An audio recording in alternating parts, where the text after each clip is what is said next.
Hey everybody, this is Minion Soldier, and today we're going to be talking about big ships. Getting big ships, using big ships, because of course the anniversary sale is coming up, and a lot of the big boys end up on the table, and it becomes a bit of a decision moment for a lot of players. Now, to the average new Star Citizen or the casual observer of the game, it's very easy to kind of go like, I would never spend $700, $800, $900, $1,000 on a ship. And there are multiple valid reasons to kind of be very pullback-ish and very kind of standoffish with the idea of doing something like that. And they kind of look at people who do and they say, oh, I can't believe you did that. That's, for whatever number of reasons. It's stupid. Oh, that game's never going to be made, blah, blah, blah, blah, blah. But how a lot of people get into these big ships is incremental. You have to remember that Star Citizen is a game that has been in development for over a decade, and they've been selling ships for at least that long. And so what happens is you get the player who bought an original Cutlass way back in the day, and along the way they picked up a Gladius, they picked up a Super Hornet, they picked up, not really all that expensive ships. When you figure, what the epic release version of a new game costs or something like that, they've picked up ships over the years, and then all of a sudden they realize, oh man, over 5-6 years I've put $700 into this. But if I take all those ships and I melt them and I turn them into the big boy, I can actually get one of these big ships. And that's how a lot of players kind of get into these ships. It's not just a flat out bang, $800 on the table, though that does occur. A lot of it is more, they were incrementally sold up to these ships and they just upgraded eventually. But is it a good idea? Is it a good idea to purchase a larger ship? Now, the ship, of course, I'm using in this video is the Reclaimer. And the Reclaimer is the big boy of the salvage ships. And it has been in the game, flyable for a long-ass time. I think 2018 was when this thing first arrived in the game. I believe so, 2018, 2019, somewhere in there. And as of yet, it can still not salvage in the game, though that may change in the not too distant future, fingers crossed. The Vulture, the small salvage ship, is going to have access to that feature first, I believe, is still the plan. But with these ships, and the reason why I'm kind of going a little bit onto that tangent there is a lot of the gameplay that kind of makes these ships what they are supposed to be in Star Citizen. A lot of that is not really in the game. A ship like the Hammerhead, as a counterpoint to the Reclaimer, its combat capabilities are apparent in the game and it works out of the box. But a lot of the depth of that combat gameplay, being able to maintain the systems in a firefight, being able to pull out a defect or a damaged piece of the ship and replace it with a new piece of equipment while fighting a battle is not there. Though there are steps being taken towards putting that in the game, it has as of yet not emerged.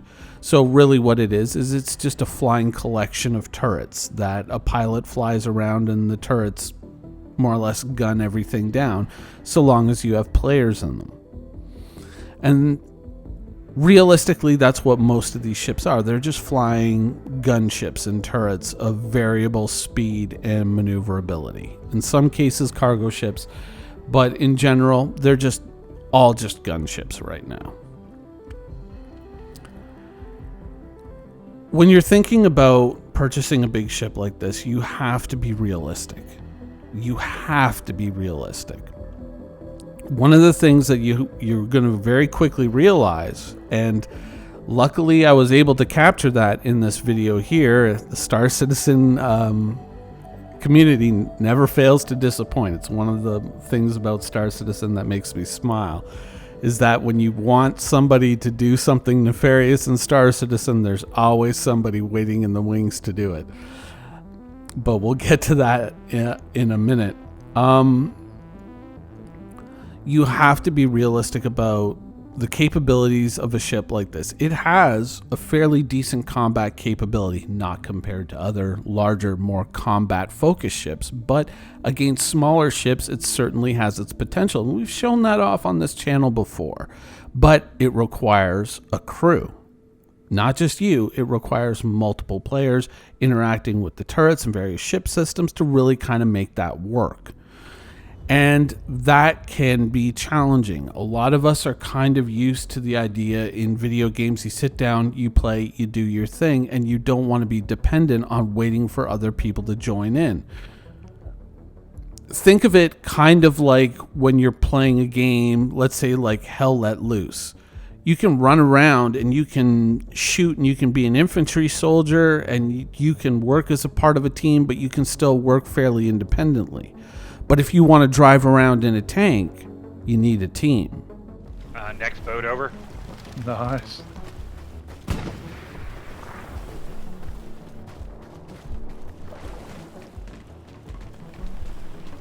Oh yeah, she's a skinny boy. Oh, you smoke.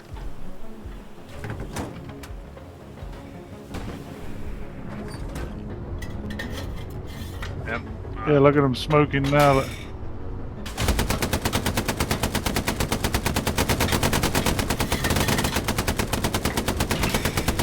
Got him? Dude, I am Annie Oakley with this fucking hull gun.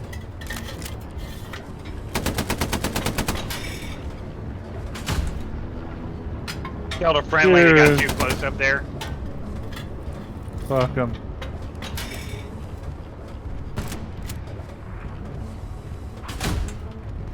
Got him. Yeah, he did.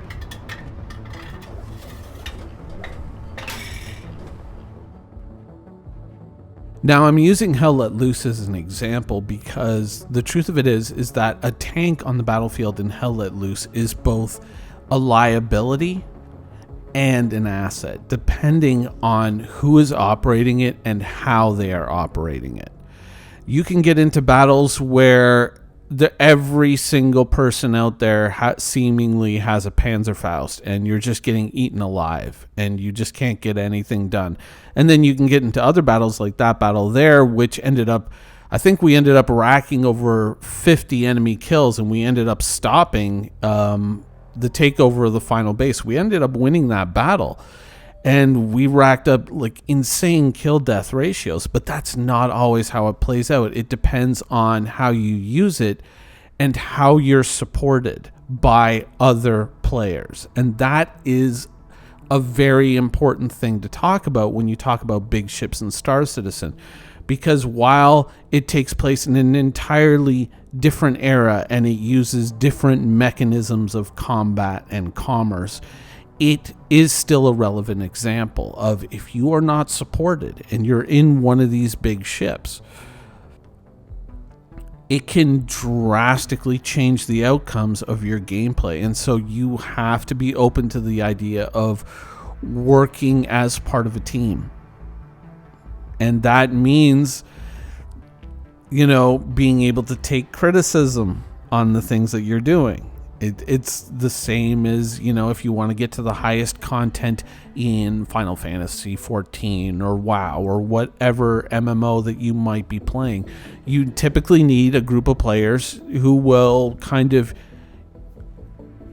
form together and support one another. And that's how you get into that higher tier of content. That's how you get to that harder raid, that more difficult dungeon. That's how you get the loot and how you get things done, is you have to learn to work together as a team. And Star Citizen, if you think about like a ship like the Kraken, right? The light carrier or the pocket carrier, that ship would allow an organization to do a lot of things, but that ship also requires a certain amount of support from that organization. So you may be looking at a Kraken and you might be thinking, oh, I want this. I want this to be a part of my life. And you might think, oh, well, I'll just put a bunch of NPCs on the guns which is something that we're supposed to be able to do at some point. And I'll just use that to defend me, and I'll just kind of walk around and just hammer people down with it.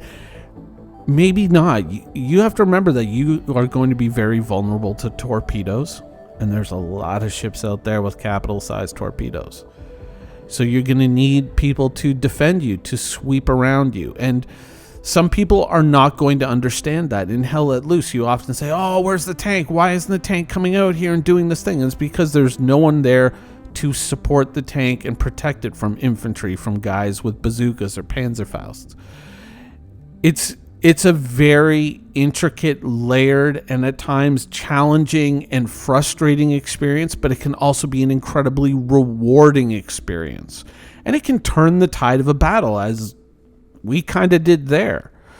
We were losing. We were pushed all the way back to the beach, but they couldn't take that one last spot.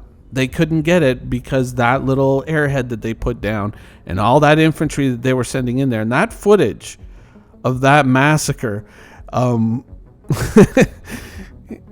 it's got some it's got some interesting choice of words in it, particularly by me, but because I was the tank commander, but I was able to kind of like scrub that out.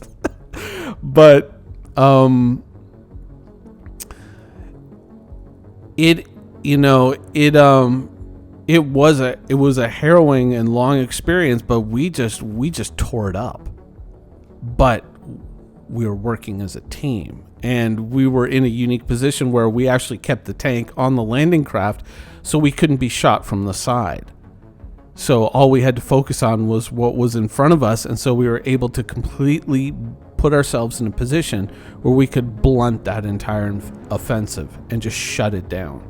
And it didn't matter about artillery, didn't matter about airstrikes, nothing, because you couldn't get that one tank and you couldn't get past it. And that ended up winning us the battle. And so it is a good thing. Big ships, having big ships and that variety in Star Citizen is a fantastic thing. But before you put down the money, or before you melt out your whole hangar to get that big ship, understand that just having NPCs on turrets is not a guarantee of safety and not a guarantee of results. For some ships, like a gunship, possibly. That remains a fairly decent possibility. But when you get to the bigger and much more complex ships that some people out there own, you're going to need a team to make that work. And then you have to start looking around and saying, is this org going to be able to provide enough people, and am I going to be able to kind of sit there and say, hey, well, if I bring the Kraken, we can get all our fighters out into that deep space region, but I'm going to need support with the Kraken. Can your org provide that? And that's when you start to get into some tough questions and some interesting debates. But the truth of it simply is that a big ship in Star Citizen can open up a lot of doors, but it also opens up a can of worms in terms of logistics and responsibility that, in your imagined moments of grand space battles, you may not have realized. So this is one of those moments where you have to be realistic with yourself, because if you try to take one of these big ships out on your own and just think, what are the chances when I get to my destination there'll be somebody there who's just, who's a toxic gamer who's going to get me. They're going to be there. And so you may want to go out and fly your ship alone when it's convenient for you, but had this ship simply been part of a team, it probably would have told a much different story. And we've actually seen that story recently. So, yes, can you do it financially? Sure. Can you basically fly the ship and possibly put NPCs in the turrets? Yeah, potentially. And those things might turn out to be strong. But you gotta be honest with yourself. If you want to fly that ship all the time, That may not be reality. Thank you for watching. So if you want to keep up with the latest and greatest in Star Citizen and Squadron 42's development, please follow us on our social media channels. See you soon.